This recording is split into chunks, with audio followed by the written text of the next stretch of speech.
Magandang araw guys. Sa araw na to ay tuturuan ko kayo kung paano maggawa ng pain ng matang baka. Simple lang to guys, kaya tignan nyo. Pain pala namin dyan guys ay reflector. Malaking tulong ito guys sa mandaragat. Dahil yung ibang mandaragat guys kasi hindi pa nila alam to. Kaya malaking tulong to sa inyo guys. Kaya ganyan lang kasimple ang paggupit guys. Ididikit nyo lang ng sa chicheria fish cracker guys. Tapos gupitin nyo na parang maliit na isda.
Kaya try natin dito sa dilim guys, umiilaw ba? Yan guys oh. Umiilaw guys.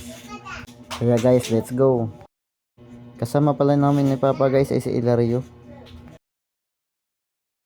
Kaya umiinom ng tubig dyan si Ilario guys kasi hangover daw siya kagabi. Ito na ang reflector guys. Dahil gabi na. Ilawan yan guys, ilawan natin kasi.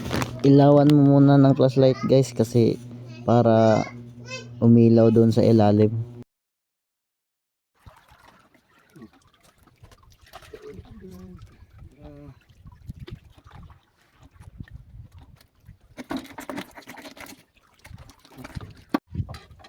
gede.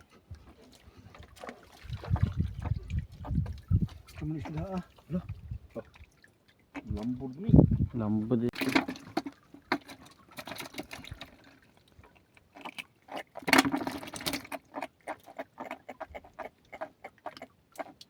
Singgol do kulur. Taratas pukot na pinaglagan na, Brad.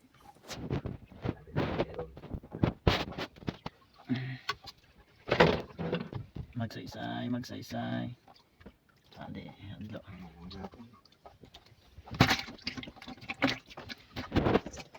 Color pink pala ginamit ni Papa ng pain, guys. Kaya guys, malapit na ang oras na paghihila ng lambat namin, guys. Kaya abangan nyo, guys. Ito guys, hilain na namin yung lambat. Tignan namin kung may huli. Kaya salamat sa Panginoon, guys. Meron naman tayong huli. Swerte na naman tayo. Kaya salamat sa inyong panonood, guys. Hanggang dito na lang video natin. Kaya please like and follow to my Facebook page, guys. Maraming tulong na yan. Salamat, guys. Kaya pala ako nagtatagalog, guys, kasi may nagre-request sa atin na magtagalog daw ako para maintindihan ng iba. Kaya shout out sa iyo sa nag-request. Thank you. Yan pala lahat ko huli namin dyan, guys. Kasama na yan sa lambat, guys. Thank you.